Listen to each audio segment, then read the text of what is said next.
You're listening to ReachMD XM157, the channel for medical professionals.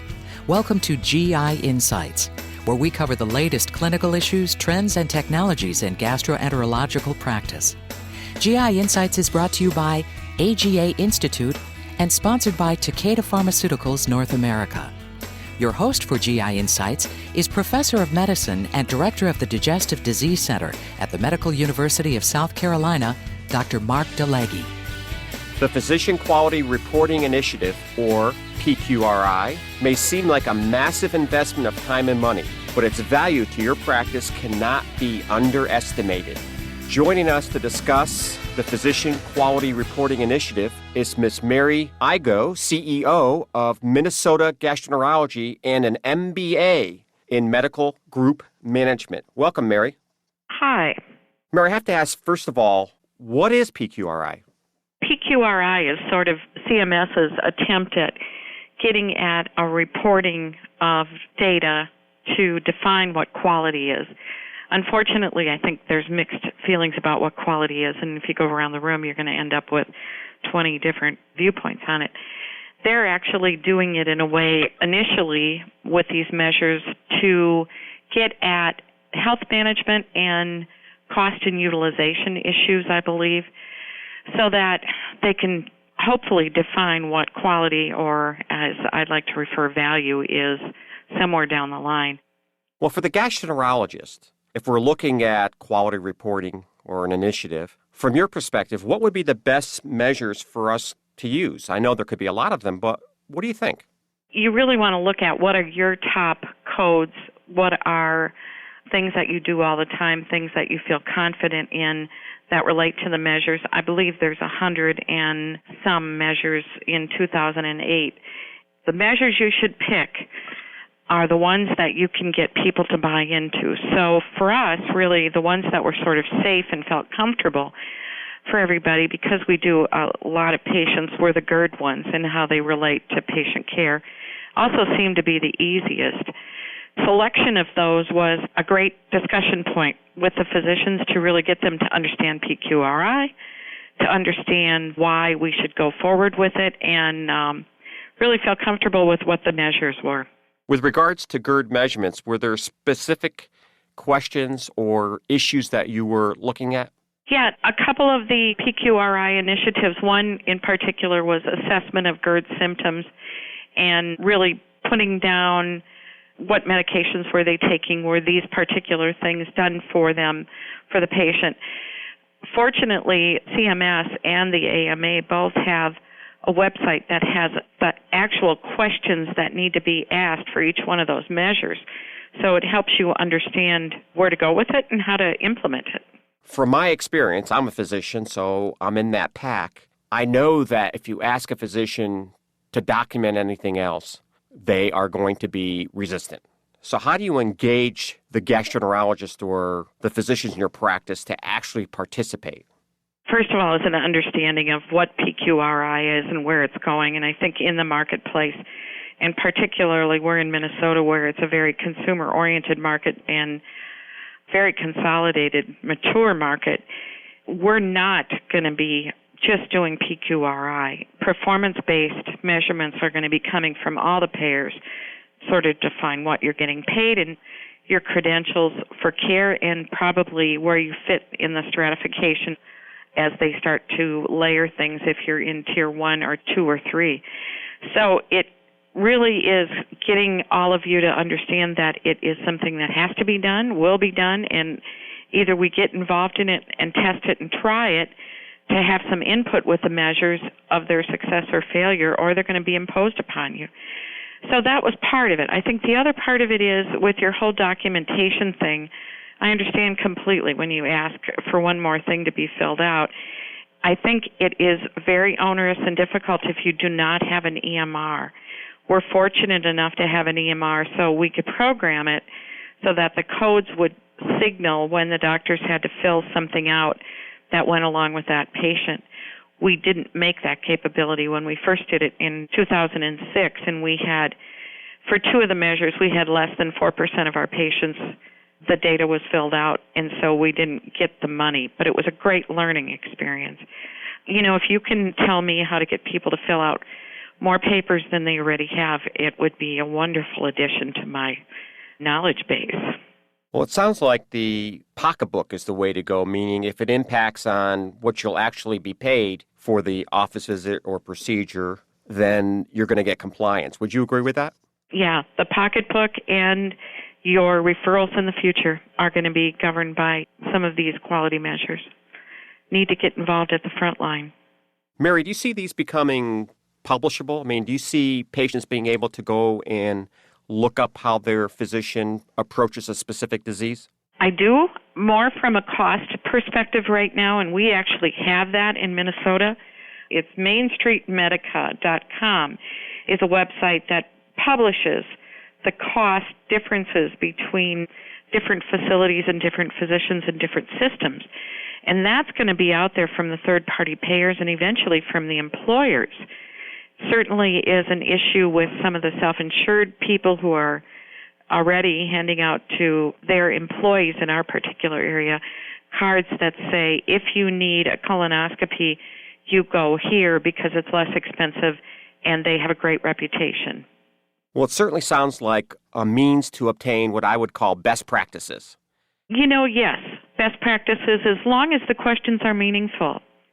A lot of physicians will tell me, well, listen, sure, with GERD, there are proven ways you should be taking care of a patient, but what about the patient with abdominal pain? How are you going to tell me what's the right way to go about approaching that patient? I was around in the era when there was cookbook, I put that in quotation marks, the cookbook medicine, and it's really going to be to define protocols and processes in evaluating and working that patient up to what diagnosis you get. I think one of the dangers in abdominal pain, for example, is if you send an abdominal pain patient to a gastroenterologist, you may get a whole different set of diagnostic studies that are done than if the patient is with primary care. And I think that's going to be the hard part, to sort of understand where are the primary care roles, where are the specialist roles, so patients don't have to get so sick and have much more expense before they get to the specialist or to actually the diagnosis. So I think that's going to be tricky. If you're just tuning in, you're listening to GI Insights on ReachMD XM 157, the channel for medical professionals. I'm your host, Dr. Mark DeLegge, and joining me to discuss PQRI is Miss Mary Igo, CEO of Minnesota Gastroenterology and an MBA in Medical Group Management. Mary, I have to ask you, it sounds to me like you're going to have a physician buy-in for this and therefore a champion at a practice. First, am I correct? And then secondly, how would you go about doing that? Oh, absolutely. This is a physician-to-physician discussion. I think we cannot, as administrative people, although we can set it up and implement it, we can't deliver it. You lose credibility because we really don't understand what goes on in the exam room and the pressures around seeing patients. And I think the physician champion, again, the first year we did not have a physician champion in 2006. We put it out there. We put it into the EMR. There was a box that came up that said, need to fill these questions out. Somebody said, you can disregard that. And pretty soon we only had, 4.3% of the papers filled out. Year two, really sat down with the doctors and said, here's what this means, here's where it's going, here's the dollar amount, here's the reports that you're going to get, and here's why you need to do it. We're a very physician-directed, professionally managed organization, so it isn't hard for me to find a champion who will take this on, and I think we've had some people that are very committed in defining quality standards. You had mentioned earlier that having an electronic medical record or an EMR is easier because you have a screen pop up to ask you various PQRI-like questions. But let's just say you have a paper chart or a practice that's just beginning to do this. How would they implement the process? As I said, with the AMA and the CMS, they have what I would call cheat sheets, just little forms, look very much like kind of a survey, a Google-type survey. And they have this so it can be put in the physician area where you're doing your charting. you would probably have to do one of two things. There's two different ways to submit data. You can submit it in a more focused pool of patients, like 15 in a row, which will give you sort of the same thing as doing 80%, and there's different methodologies for some of the measures. But you would have to have something on your coding slip that if you checked this CPT code and this CPT code, then you needed to fill out that form. It would have to be something that jumped out, I think, to help the physicians understand when to fill it out. And it would be important to do it with all of the patients that fit into that category, not just the Medicare, Medicaid patients. I know there's a number of advantages of the electronic medical record with regards to data collection and accuracy of data. Sounds to me from what you just said that moving to an electronic medical record would make this whole process a heck of a lot easier. It would, and it really can start as simply as getting your practice management system to be able to trigger electronic charge tickets for you on those patients. That would give you a better idea of when you need to submit this data. There's so many advantages with an EMR if you implement it in the right order that will help you with this and with quality data in general. You had mentioned CMS having some indicators that we could choose from for our PQRI.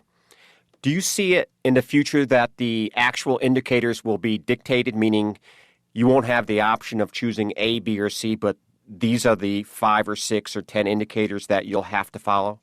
I think there will be specific ones that will be defined for you. A stop smoking quality indicator is one that's being used as pay for performance for our primary care doctors, and that's really dictated to them. It's one of the health measures that they feel is so important and so costly to the system that that's a dictated one. I suspect that there will have to be some choice, because certainly one group may do different things than another group does. Some gastroenterology groups don't do endoscopic ultrasound. They don't do liver disease. Some of those kinds of things that would, eliminate them being able to fill out those PQRI initiatives. And so there would need to be some choice. Once you have this information, how do you follow the results and what do you do with it? That's been a little bit of a trick. July 1st is the first time that the results have been posted. They are posted both from the practice perspective and from the individual perspective. You have to go in and apply to be able to get the reports. It requires you sending in a form. They send the form back to you with a password on it, and then you can go in and obtain your results. The important thing with this is to give the results back to the individual physicians, both from their individual results and how they compare to their peers. That's where it really stimulates the conversation that allows you to say, what do you do different and how can I do this better, which I think is what you guys are all after. I would like to thank my guest, CEO of Minnesota Gastroenterology and an MBA in Medical Group Management, Ms. Mary Igoe. Ms. Igoe, thank you very much for being our guest this week on GI Insights. Oh, my pleasure. Thank you. You have been listening to GI Insights on ReachMD XM157, the channel for medical professionals. GI Insights is brought to you by AGA Institute and sponsored by Takeda Pharmaceuticals North America. For additional information on this program and on-demand podcasts, visit us at reachmd.com and use promo code AGA. Takeda Pharmaceuticals North America is proud to sponsor this important and quality programming for ReachMD listeners. Takeda does not control the editorial content of this broadcast. The views expressed are solely those of the guests who are selected by the AGA Institute. Based in Deerfield, Illinois, Takeda Pharmaceuticals North America is a wholly owned subsidiary of Takeda Pharmaceutical Company Limited, the largest pharmaceutical company in Japan. In the United States, Takeda markets products for diabetes, insomnia, wakefulness, and gastroenterology, and is developing products in the areas of diabetes, cardiovascular disease, and other conditions. Takeda is committed to striving toward better health for individuals and progress in medicine by developing superior pharmaceutical products. To learn more about the company and its products, visit www.tpna.com.